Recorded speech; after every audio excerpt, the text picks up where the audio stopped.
Hello guys and welcome to the channel. Today I'm going to show you how you can remove the notification software like autobullets or other related things from your Huawei Nova 11. So to start, if you see something like that in your notification bar or just the spammy pop-ups and you're trying to visit any site, that means you have a notification software. And you can try to remove it by two ways: system settings and antivirus app. So now I'm gonna show you the first method. Go to the settings, choose apps and services and tap on the apps again. Now check the list, and if you see something strange, the app that you have not installed by yourself, the app that you not recognize the name of it, just click on it, tap on the install and OK.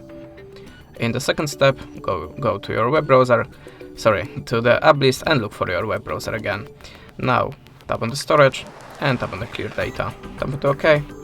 And now after that, your web browser should be free from notification software.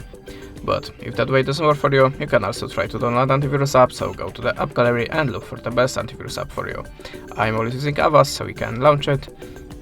And in this application, tap on the continuous free, tap on the start scan and choose allow.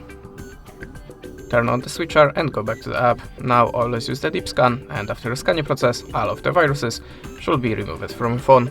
That's it. Thanks for watching. Leave us a subscribe, a comment, and goodbye.